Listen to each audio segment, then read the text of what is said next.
వీక్షకులందరికీ నమస్కారం. అమరావతి రాజధానిలో ఒక బిగ్ అప్డేట్ వచ్చింది.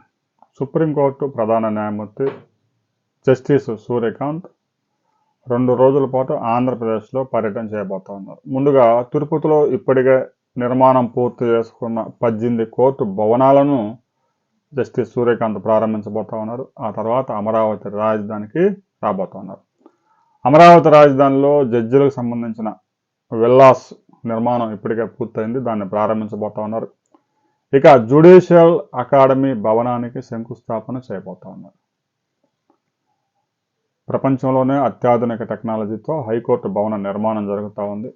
దీనికి తోడు అమరావతి రాజధానిలో ఢిల్లీ బార్ అసోసియేషన్ ఆధ్వర్యంలో ప్రపంచ స్థాయి స్టాండర్డ్స్తో ఒక లా యూనివర్సిటీ రాబోతా ఉంది. హైదరాబాద్లో నల్సార్ యూనివర్సిటీ ఎలాగైతే ప్రతిష్టాత్మక యూనివర్సిటీ, అమరావతి రాజధానిలో కూడా ఒక లా యూనివర్సిటీ రాబోతా ఉంది. కేవలం దేశీయ అంటే దేశంలో సంబంధించిన లానే కాకుండా ఇంటర్నేషనల్ లా కూడా ఎడ్యుకేషన్ అక్కడ అందించబోతా ఉన్నారు. న్యాయ నిపుణులకు కూడా ఎప్పటికప్పుడు శిక్షణ ఇవ్వబోతా ఉన్నారు. ఆ న్యాయ విభాగంలో వస్తున్న కొత్త చట్టాలు, వాటికి సంబంధించి కూడా న్యాయ నిపుణులు కూడా ఎప్పటికప్పుడు అప్డేట్ చేసే వ్యవస్థను అక్కడ అందుబాటులో తీసుకురాబోతున్నారు.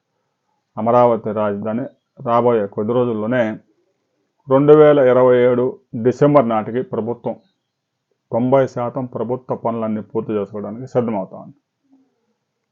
ఇక ట్రంక్ రోడ్ల నిర్మాణం ఒకసారి పూర్తయితే అమరావతి రాజధానికి పెద్ద ఎత్తున పెట్టుబడులు వచ్చే అవకాశం ఉంది. ఈలోగా ఫేజ్ 2 భూసేకరణ ప్రక్రియను పూర్తి చేయబోతా ఉన్నారు. ఫేజ్ 3 కూడా ఉంది భూసేకరణ అని మంత్రి నారాయణ చెప్తున్నారు. ప్రభుత్వం సాధ్యమైనంత త్వరగా ఈ భూసేకరణ ల్యాండ్ పూలింగ్ ప్రక్రియను పూర్తి చేసుకొని రిజిస్ట్రేషన్స్ మీద ఉన్న బ్యాన్ ఎత్తివేస్తే అమరావతి రాజధాని మరింత వేగంగా దూసుకు వెళ్లే అవకాశం స్పష్టంగా కనిపిస్తుంది. దీనికి సంబంధించి ప్రతి ఒక్కరూ మీ అభిప్రాయాలు తెలియజేయండి.